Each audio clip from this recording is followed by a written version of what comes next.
Welcome to USA Global TV and Radio, where our mission is to provide education, entertainment, hope, and inspiration.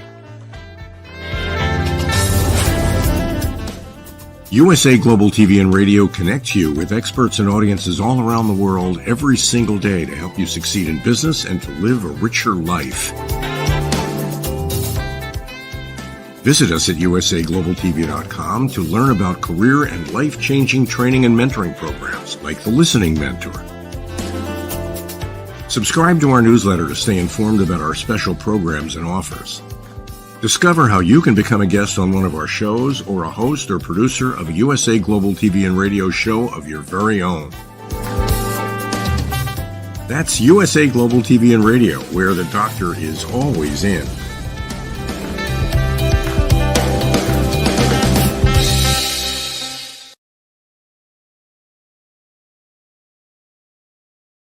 Hello, everyone, and welcome home to USA Global TV and Radio. I'm Dr. JACALYN KERBECK, and our show today is The Art of Creating Mental Health Wealth. Let's welcome the star of our show. She's joining us from Africa. It's Jenetta Barry and the Epiphany Process. Hello, Jenetta. Hello, Dr. JACALYN. Hello, viewers. Hello, listeners. And to all the people that we're sharing to on my Facebook page and my LinkedIn profile. Wonderful to be back and to have you with us again. So great to have you back, Jenetta. We missed you for sure.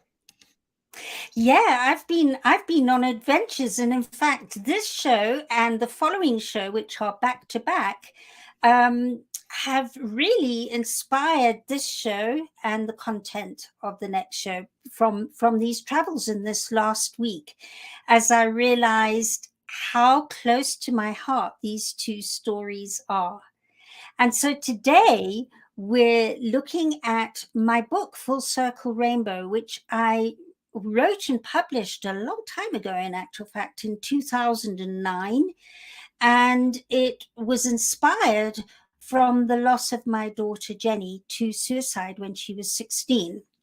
And one of the things I noticed when I started, first of all, writing or deciding to write it, was that there was a great quest in me going, science says energy cannot be created or destroyed. It reforms into new versions of itself. And I was going, well, if that happens, my daughter was energy, so where is she?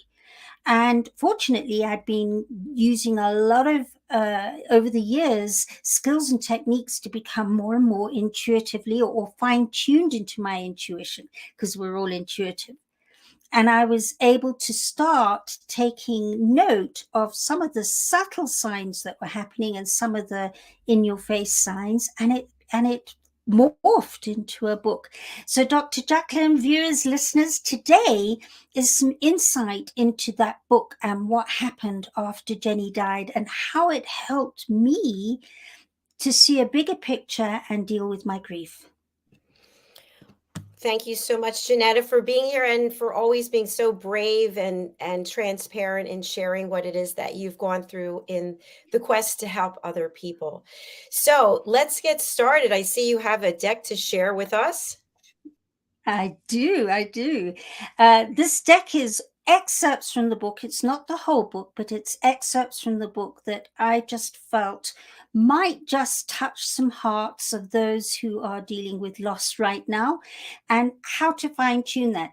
Obviously, there are the normal butterflies and rainbows that so many of us experience when we lose a loved one.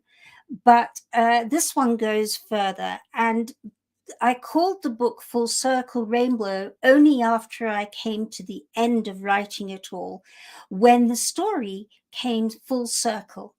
And initially, Jen actually was she was such an interesting little girl, or not so little, but Jen was sorry, I'm just trying to find my deck. There we go.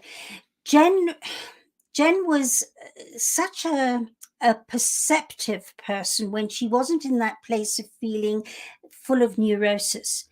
And every which way she started sending unusual signs in different ways, which made me realize that it was more than likely she. I mean, you can't go around saying, yes, that's definitely the person that's passed on.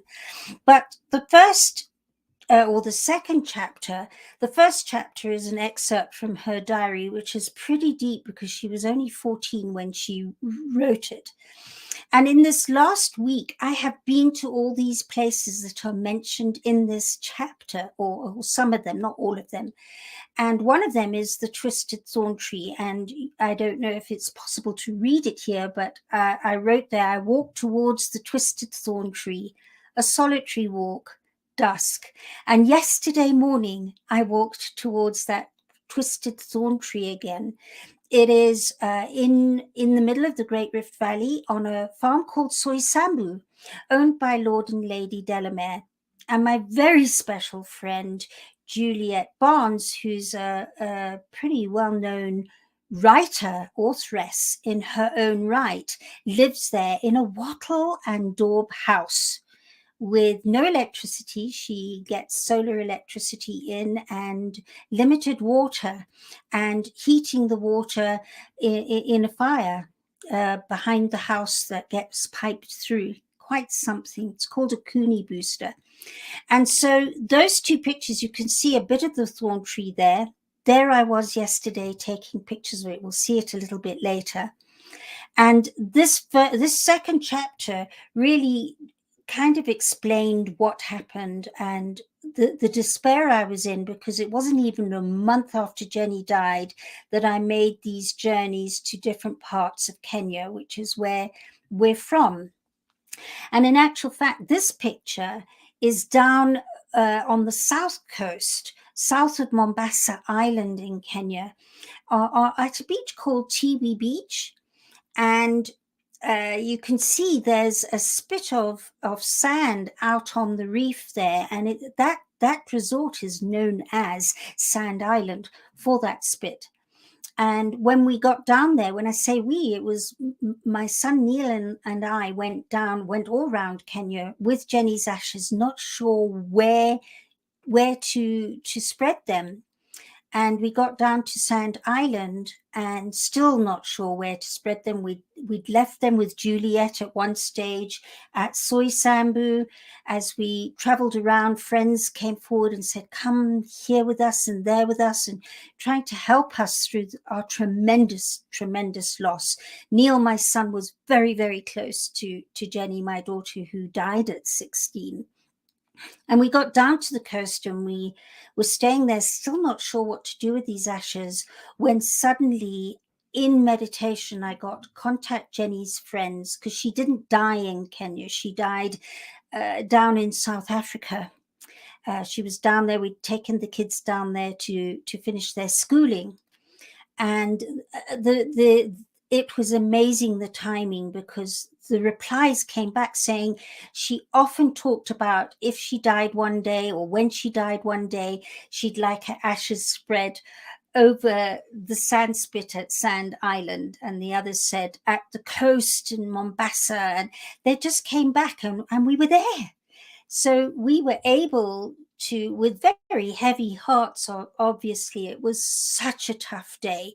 We were able to go out onto the reef. Now, that's my son Neil on the left there. And on the right is Ali, our cook, who, when we'd go down to that holiday house, would cook all our meals. So his heart was just as heavy. And those are Jenny's ashes on a tray down by Neil's feet. And we took them to the reef edge, and the three of us stood around awkwardly wondering what to do, when Ali, who is Muslim, grabbed our hands, and in a triangle we said a Muslim prayer to Jenny. So she'd had this memorial down in South Africa. She'd had a church service, a Christian church service, and then a kind of spiritual memorial where we honored her life and talked about all the funny anecdotes that many came from Jenny. She was very amusing child and teenager. with many amusing stories, and all her friends stood up and shared their amusing stories. And here we sat or stood with her ashes at the reef edge on the south of Mombasa, with Ali saying a Muslim prayer. It just soared my spirits, as it felt like we were connecting with the world on a spiritual level that is often so missing, especially when it's not always easy to think of anything else but one's loss. So that really helped me in that moment. And then this last part of the chapter shows me sitting at the reef edge looking down at her ashes. And it was at that moment, as my son Neil took that picture, that I just thought, I don't know, this is so senseless. She was a child so full of life and perception and wisdom, unbelievable wisdom. And now she was gone. And I remember sitting at that reef edge saying two things. One was, something meaningful has to come out of this senseless loss. I don't know whether it's going to be a book or a film or what it will be, but I just felt such a deep sense of something really, really meaningful, that there was a bigger picture to this loss. And then also I sat there and said what I've said earlier, which is, science says energy cannot be created or destroyed. It just reforms into new versions of itself. And I went, well, my daughter was so full of energy. So where is her energy? And again, at that reef edge, I decided, with the amount of intuitive training and studying and researching and practice that I had made, that I would start looking for that energy in its different forms. And I also got a sense that it wasn't about having experiences that many other people wouldn't be able to have, because they don't necessarily want to have them. It was about taking them gently and finding those often common signs that we get, like butterflies and rainbows, and seeing where that took us to. And bear in mind also that this year is the 18th year since Jenny died. So back then, people were a little bit more wary about matters spiritual, and especially matters of people who'd passed on and where their energy was. So there were many signs in between the next one that I'm going to share. But this one really blew my mind, because I knew that I would have to get to that place of going, this feels like a Jenny energy sign interaction, that it would have to be with me not going, well, I hope it is, and pushing for it and looking for things that wouldn't necessarily mean they are. I've just distorted the information to say, yes, that's her, that I required to be grounded and understand what had happened and why it had happened, and even check it and double check it and be really cautious about saying, yeah, that's one of them, so that before I chronicled it, I knew for certain it felt so very much like it, and it is that feeling, intuitive feeling. So when we got back to our house after all these travels, I found myself one morning waking up. Here's our dog agreeing with me. I found myself waking up one morning in absolute despair. It was like, I just don't know how I'm going to go on with this and with this life. Everything was crashing around me after the loss of Jen, my marriage, my youngest daughter. Things weren't going so well with her, with all the shock she was going through. There was just so much. Everything went down to ground zero. And I woke up in absolute despair one morning and went to meditate cross-legged on my favorite meditation chair in the lounge. And I went, okay, fine, it's time to shift this. And today I'm going to ask for a very meaningful sign from Jen. And I sat there going, well, it's a very sunny day, not a cloud in the sky, but I'm going to ask for a rainbow, but not kind of, oh yes, there's a rainbow in the sky, that's it. Something so different that it'll knock my socks off.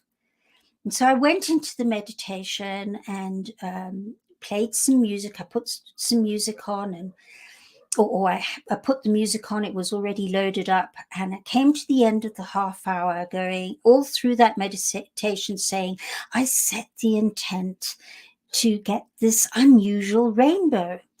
And as I opened my eyes at the end of the meditation, there in front of me, in the music center on the other side of the room, and the curtains were closed too, so they were only slightly open, and through that there was this whole rainbow prism of light over my music center, over the roof, over the wall unit on the other side.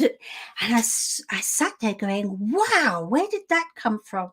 Of course, I just sat there watching it for some minutes going, well, that's certainly a very unusual rainbow. And I went and had a look, and the shaft of light had hit an upturned CD in the days when we had CDs. As I say, it was 18 years ago.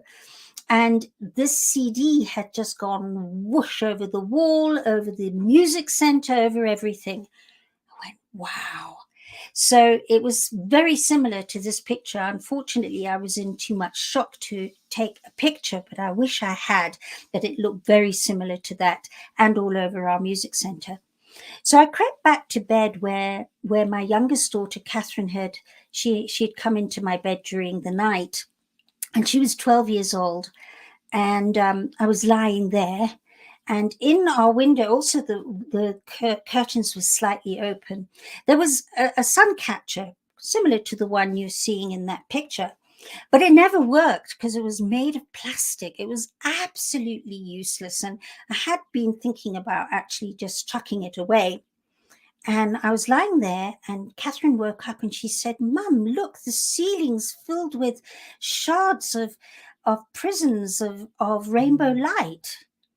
And we looked, and this plastic sun catcher, for the very first time in our living history being with us, it was sending these sparks of light all over the ceiling. So I jumped out of bed, went, okay.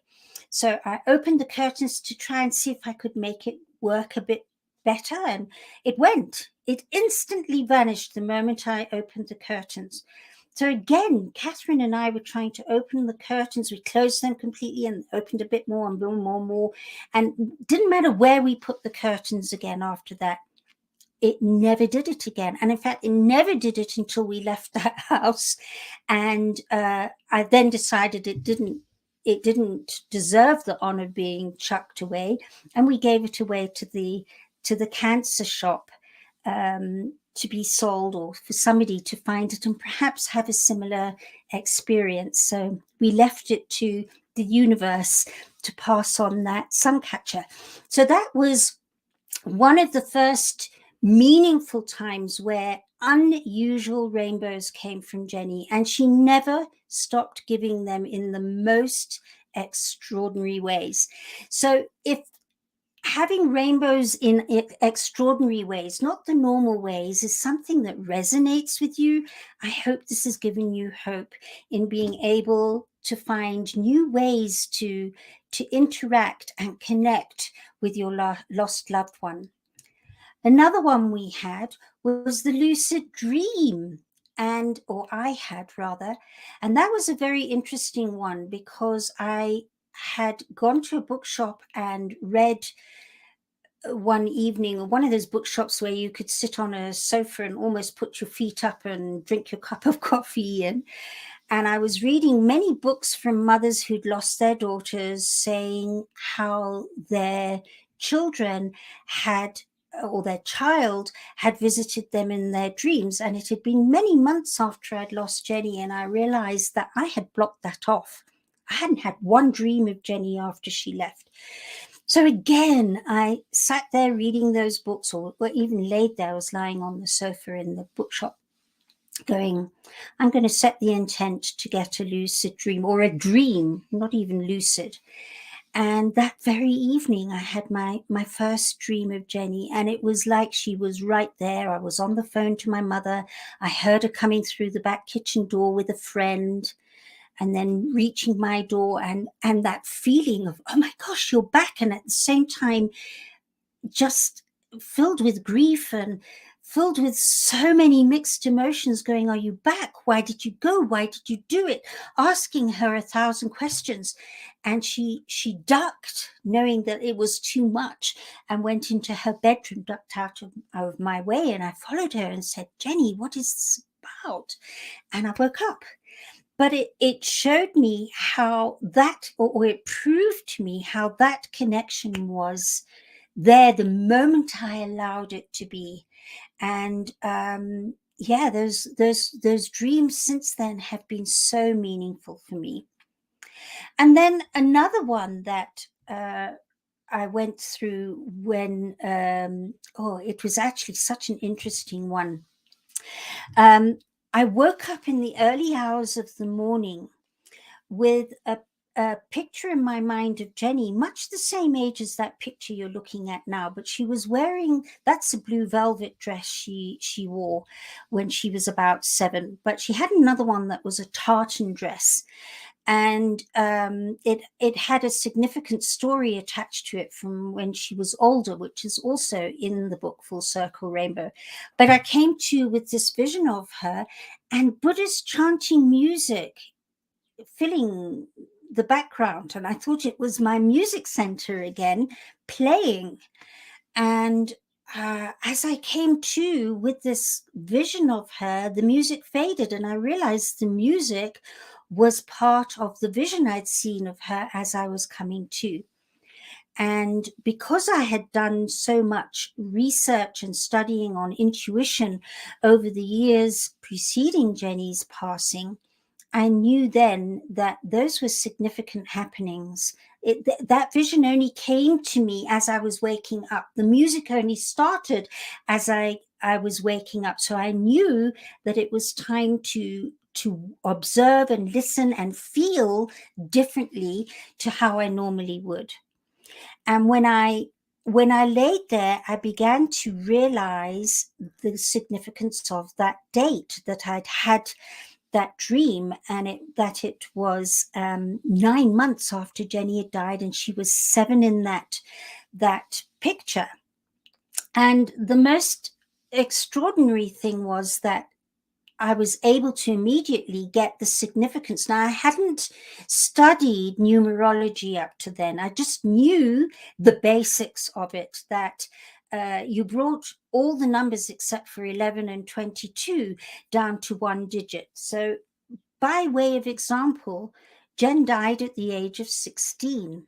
So 1 plus 6 equals 7. So I'm going 16 is 7. She was 7 in the vision I had of her. And then it was 9 months after she died. What was that? In fact, it was 7 days short of 9 months when I started doing all those sums and math. It was going 7 days short of 9 days. She was 7, she was 16. And I'm going, but I don't know enough about numerology. So I laid there and went, I do remember somebody telling me numerology was very attached to birth dates and death dates. So I laid there and went, well, she was born on 25th of September 1989. So I went, well, 2 and 5 is 7. September is 9. Going, there's 7 and 9. That's amazing. And then I took 1989, 1989. And it added up to 9. If you bring 1989 to a single figure, it's 9. So it was 799. And 799 adds up to 7. And I laid there aghast, going, her whole birthday's filled with 7s and 9s. Then I went, what about her death date? She died on the 10th of October, 2005. I'm going, 2005 adds up to 7.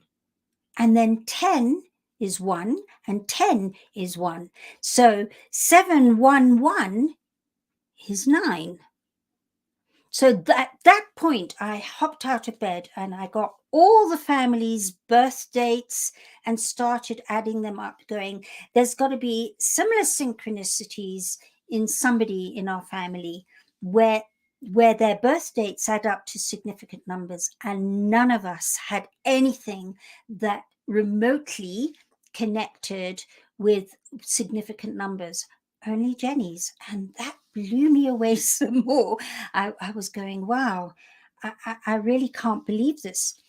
And it was after that the numbers 7 and 9 started coming to me. And of course, the other thing I've left out is 7 plus 9 equals 16, which equals 7 again. So the number 16, also very significant, that because she was 16 when she died.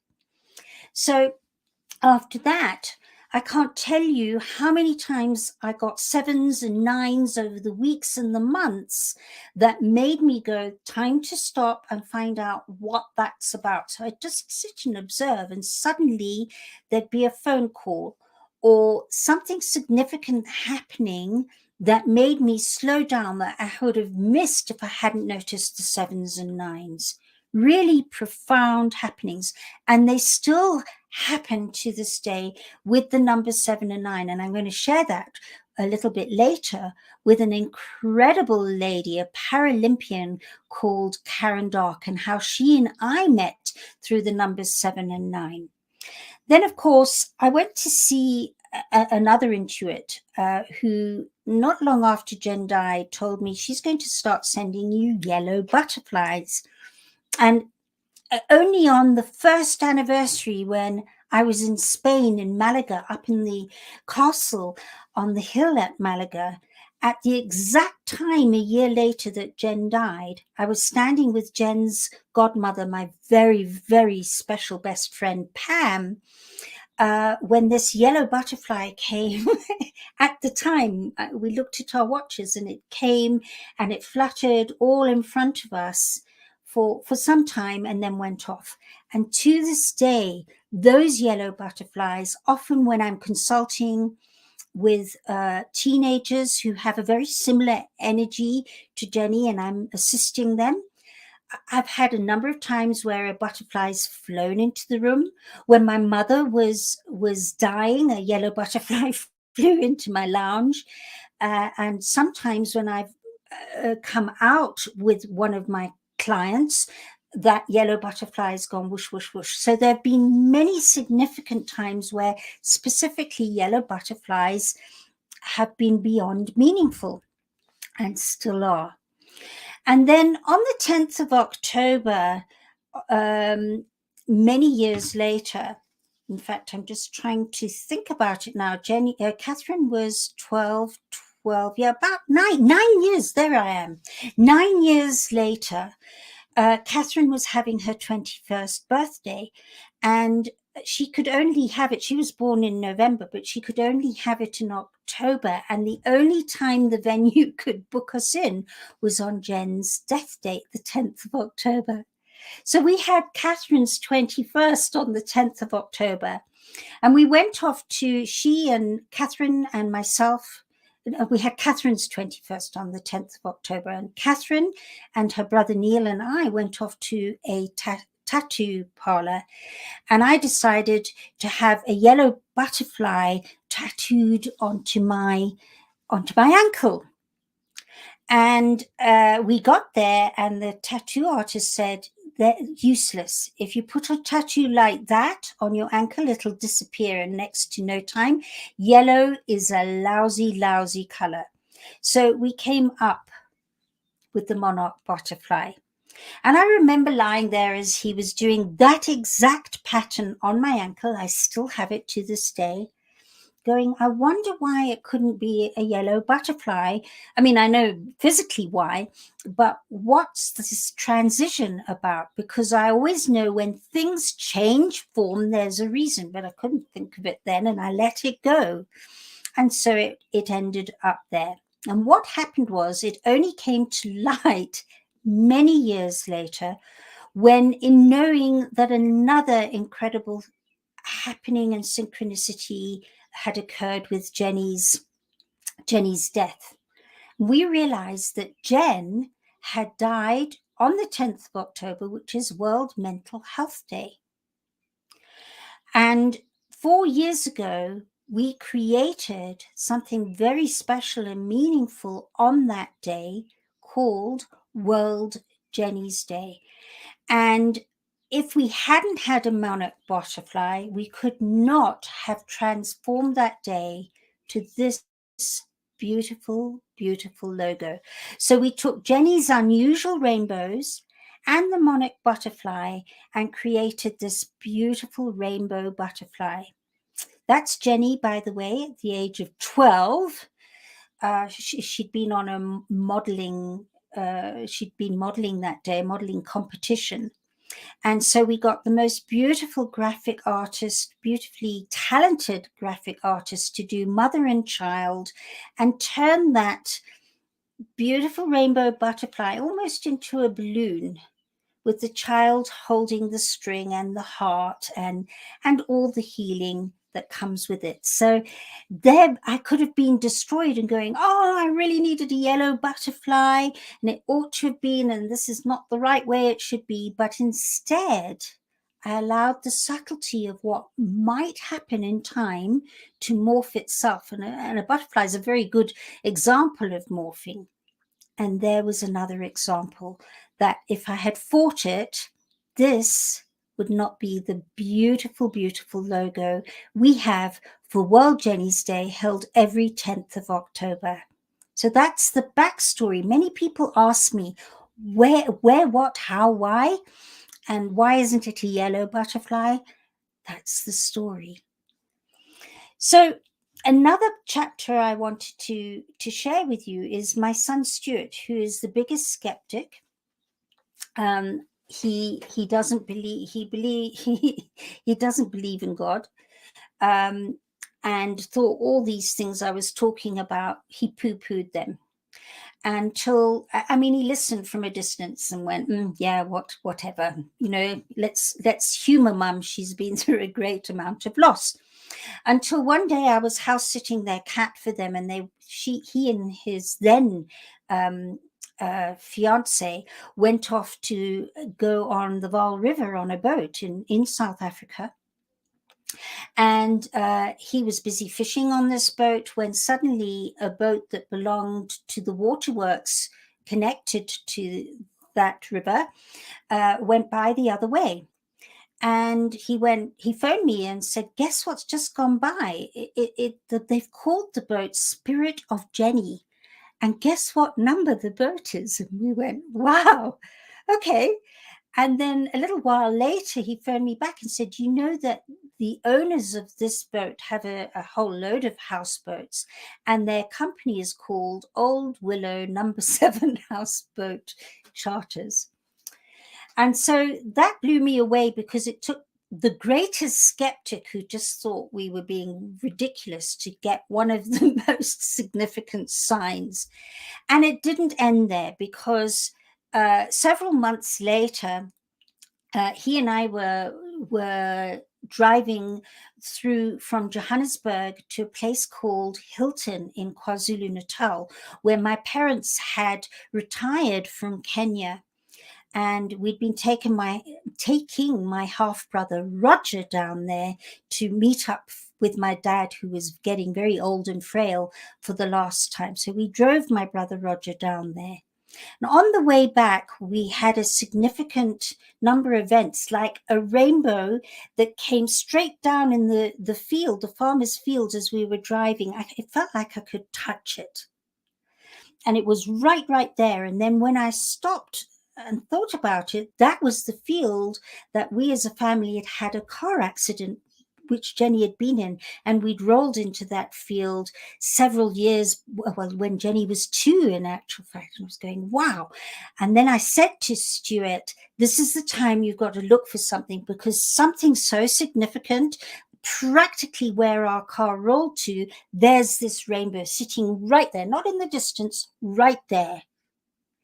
So we looked at the next signs, and it was 25 kilometers to the next place, and something like 70 kilometers or 117 kilometers to Johannesburg. And we were going, well, that's 117 is 9 and 25 is 7. That's very, very interesting. And cars were going by. Each car going by was adding up to 7 and 9 with their number plates for a good 5 minutes. That happened. We were going, whoa, that's so interesting. And then Stuart said, oh, I've got a song came up called Dream a Rainbow. And he went, wow, listen, there's a song. And then he said, but I've got an even more significant song. And he put this song, which the word, well, I just started, I was howling because it was like a direct conversation with Jenny and me. And it went, need to have you near me in a time when nothing's lasting long. And I need to feel you close to me. Sure, it still gets me to this day. As my lover, I need to keep you warm because my life is so unreal without you. You're an angel. I see you passing by. And the voice that calls me under, baby, as a mother crying for her child.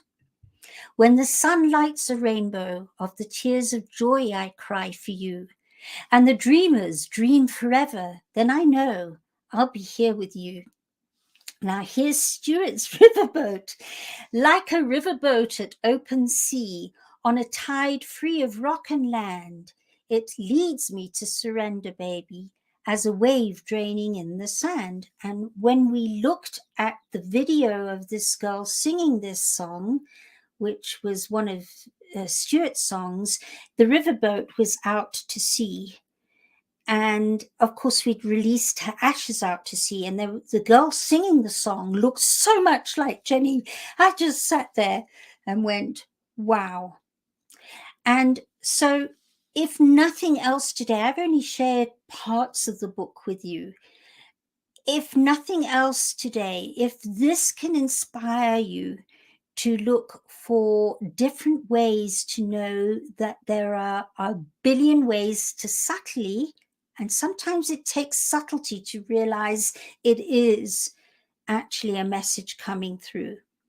There are a billion ways. So if this has inspired you, then my heart is full. And if you'd like to know more and contact me, I've got details at the end to talk more about this. But this last week, I was beginning to feel a little bit burnt out. So my darling husband said, you get in the car and go and visit your friend Juliet. And Juliet, if you ever get Full Circle Rainbow, she wrote the poem at the back of Full Circle Rainbow. And she wrote it the night Jenny died. So she's very, very close, was very close to Jenny, and she meant a lot to Jenny, meant a lot to her.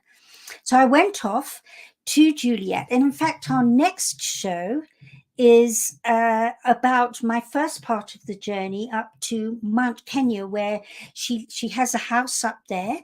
And I went to visit her in Mount Kenya. So please do stay tuned, because that is a fascinating story about Mount Kenya.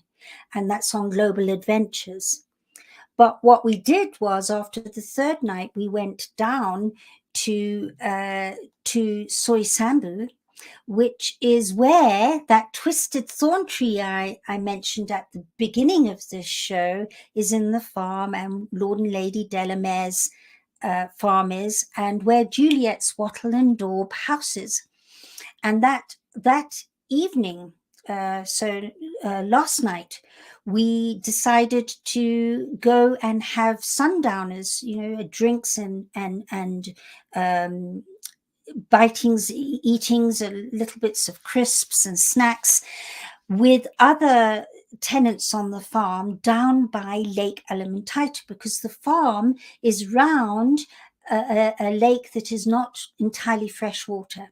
And it's filled at the moment with pink flamingos. And as we got down to the water's edge, all of us down there, and it's called the birthday spot there, we had this hyena cross in front of us. It was just such a special moment. We've had a lot of rain, as you can see. Sometimes Soy Sambu can be ultra dry, but there was this spotted hyena.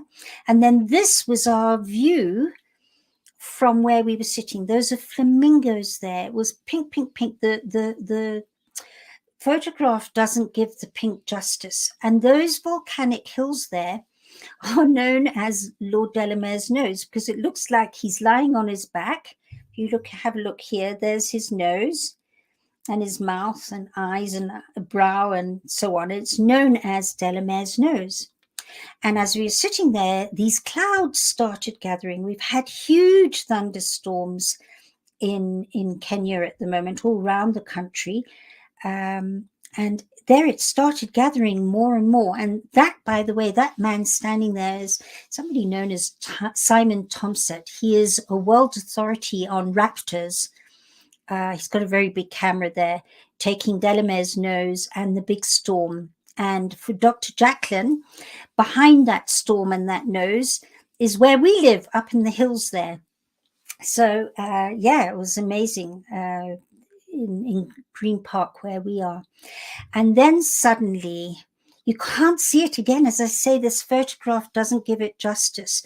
Those flamingos are very pink, but to the left side, down here, came a rainbow. There was the rainbow. You can just see it. And then it got darker and darker as we sat and sipped our drinks and chewed on chips and crisps and nuts and so on, and look at these beautiful skies. And then we were treated to the most fantastic universal fireworks display. Look at that lightning. It was unbelievable and so very magical. So what a way to get back to Soy Sambu and my first night back on Soy Sambu, where so much of Full Circle Rainbow is set. And so this, some of you might remember that on the World Jenny's Day website, please do go and visit it. There's a video giving an inkling of what World Jenny's Day is about. There's the monarch butterfly flying in the video. And this is me on Soy Sambu on my 60th birthday, walking once again to the twisted thorn tree that's mentioned in that second chapter of the book. And I've got one of Juliet's dogs with me going back. So that was 5 years ago. So yesterday morning, I was able to go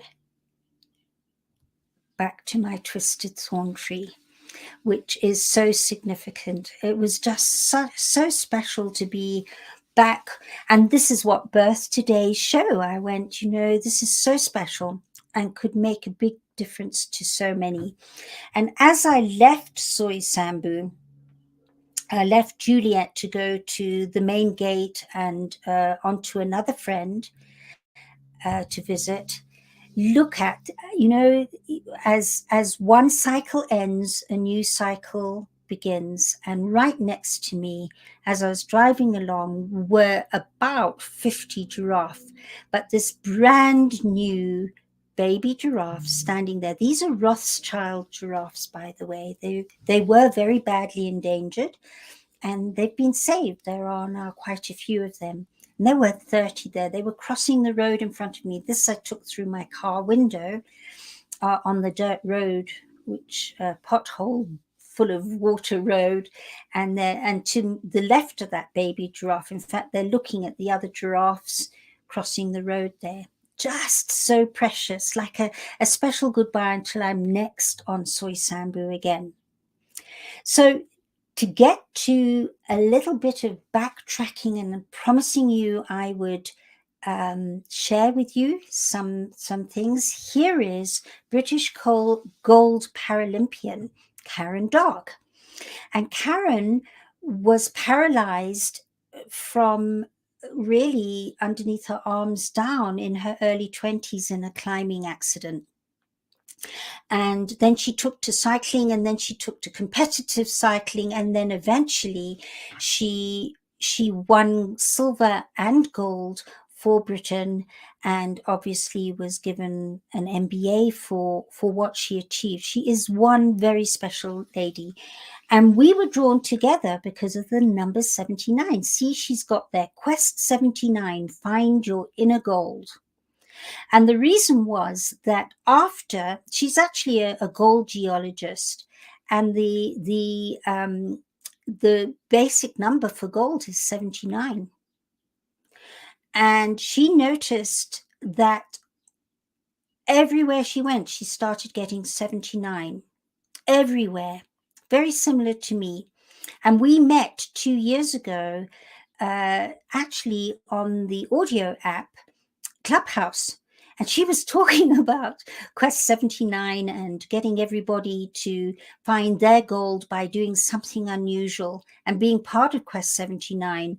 And when she and I got talking, and I told her about Jenny and 7 and 9s, and she jumped in with 2 pairs of feet that she doesn't even use and doesn't really jump with, and became one of World Jenny's Day's ambassadors. And she's doing something very special that I'm going to kind of announce. But the first part has been announced. This year we have a fundraiser in August, and if you'd like to know more about it, you too can cycle in the game park, in Savo Game Park, with Karen Dark from the Kenyan side of Mount Kilimanjaro, right through Savo west and east, through to the coast of Kenya. And Karen and her team of friends are going to join us for that ride. And it's growing nicely. But what a lot of people don't know is that she and these friends, after we reach the coast, are carrying on. They're getting back in their vehicles, and then they're getting through to Tanzania, to the other side of Kilimanjaro. And they are going to do an epic cycle up Kilimanjaro to the summit. All of them are physically challenged in some way or another. I think one is almost blind. Karen's got a special trike that she used to cross the Antarctic in December. There was a film crew there. We're going to have a film crew both at the first ride on the Kenyan side, and then this film crew is capturing her epic climb with this trike that's been adapted to the terrain, to the rough terrain, and she is determined to summit. And we're actually going to be, Kilimanjaro is 19,340 feet. And we're going to be launching this officially very, very soon. And the film crew are going to do something very meaningfully different with that documentary of her summiting Mount Kilimanjaro. So just to end off, here's Full Circle Rainbow, the book. And one of the things you might or might not be able to see is that I took this in Spain when I was visiting Jenny's godmother, my very bestest friend, Pam. And this is Cordoba. And I stepped out to take a picture of this girl cycling up. And when I got the photo back home and I opened up the photo, I saw that there were all these shafts of rainbow light there. So I went, oh, there we go. There's the shafts of rainbow light. But it wasn't until several months later, another finely tuned, intuitive friend said, you haven't seen in those streaks of rainbows that Jenny's there. And if you have a look, that's her head, her arm here, another arm here, and her body here. Head, arm, body. When you get the actual book, you can actually see it is a figure. It's quite mind-blowing, really. And in the book, I explain how Jenny's rainbow came full circle before I finished writing the book. And then have a look at this morph. We managed to get our special rainbow butterfly to be able to flap and fly. How's that?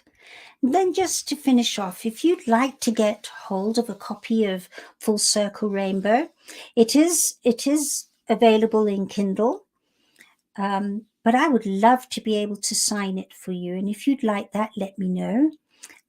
But yeah, there's the QR code. And for our listeners, you can go to tinyurl.com/4K for kilo, 3, J for Japan, P for Peter, 8, W for window. I don't know my bits and pieces, and D for dog. Hope that helps you. So it's tinyurl.com/4K3JP8WD.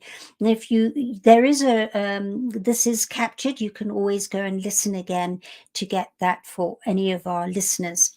And if you'd like to know more about World Jenny's Day and what we're up to this year, this is the QR code. And if you can't see the QR code for our listeners, it's www.worldjennysday.com. And please do feel free to reach out to me and ask any questions. Email me. You can get me at Jenetta Barry at theepiphanyprocess.com. And I've just received Dr. JACALYN's note to say the slides haven't been moving, but I've been moving them. That's unbelievable. What a pity. Well, I hope that the description has been as meaningful. Dr. JACALYN, are you there? Yes, I am here, and the slides weren't moving, and then they started to move, so we did see them. So okay. It was probably my internet. At the moment, with all this rain we're having an interesting time. So I'm so glad they finally behaved. Where did they stop, as a matter of interest? Talking about being intuitive. Where did they stop? Right before the rainbow picture, where there was a rainbow and crystals hanging down. Wow. So again, when these things happen, it's kind of, I try not to ever distort and go, oh, it was because of that. My assessment of it is human. So I allow whatever happens. For those of you who want to get more and more in touch with your intuition, I allow that to happen and go, okay, so why did it stop there? If it's significant, it'll show itself. So Dr. JACALYN, I think we're there. We reached our time. It was an absolutely fascinating story. Many things that I didn't know before. So I'm really glad that I feel like I know you even better now. And I got so emotional reading out the words to that song. It always gets me. It's like, wow. I mean, you can't get closer to a message than that one, can you? No, you cannot. It was very, very powerful. And I know you put a lot of time and effort into putting that deck together. So thank you for doing that. It was well worth it. I hope as you and I always say when we talk about these matters, if it makes a difference to one person, that's what it's about. So if any of you have felt inspired, shifted, or filled with question, please do get hold of me and let us know that it has made a difference to you, for you, or maybe for somebody else that you would like to share this show with, which it is shareable. It's shareable on the USA Global TV network on YouTube. It's available on my Facebook page, and it's available on my LinkedIn profile. Share it, because it could make a difference to so many. And if you'd like to get hold of me again, you can get hold of me at worldjennysday.com or theepiphanyprocess.com, which is the process that I had to walk the walk and talk the talk to get through after losing Jenny, because I nearly ended my life 3 times after she died. It was just so dire.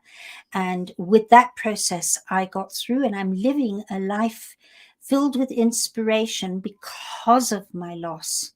Doesn't mean there aren't difficult times. There are, especially anniversaries. They're quite tough. But mostly I'm sitting there and working and living a life inspired because of my greatest loss and challenge. And if you'd like to know, and I've also helped many people with that process around the world, from day-to-day challenges right through to terrorist attacks. So if you'd like to visit theepiphanyprocess.com, you'll find more about it there, or contact me direct, please do, at Jenetta, JENETTA, at The Epiphany, THEEPIPHANY process, PROCESS.com. I'd love to hear from you and get your feelings on this. And thank you, Dr. JACALYN. Thank you. And we have a large number of people watching live on our YouTube channel, USA Global TV and Radio. So thank you to all of you out there. We appreciate it. And Jenetta, we'll be right back with Global Adventures. If you could just share with our audience what to expect. And also this show will be replayed 5 or 6 more times. So you can look for it later today, tonight, and also tomorrow. Well, yes. Well, the next show is very deeply interconnected with this show, even though it's not about intuition and grief and loss and so on. So our next show, as Dr. JACALYN will be the first to tell you, is my most favorite show. It's called Global Adventures. And normally I'm not the person talking on this show. I'm the person representing somebody else who's talking about an incredibly meaningful adventure that they've gone through somewhere around the world that's left them inspired, uplifted, filled with insight, given them another experience. So Global Adventures isn't a travel show. It's not about, you take a plane to Timbuktu and then you do this and you stay in that hotel and, these are all the touristy things you can do, as much as those touristy things can be meaningful. So it doesn't mean you don't do them, but it's about being able to share and experience an adventure, a global adventure with our audience, our watching and listening audience. And the next one is about my travels in this last week up past the equator, because we're in the south of the equator here where I'm living in Kenya. And so I had to cross over the equator to get to the foothills of Mount Kenya, which is Africa's second highest mountain with snow. So don't miss it, because it involves the mafia. Can you believe it? Come back. You've got to come back to our next show. See you just now. Lots of love. Mwah. Thank you so much, Jenetta. Thank you, everyone. We will literally be right back in just a few moments. Thanks for staying with us. And thanks for telling other people about USA Global TV and Radio. Bye for now.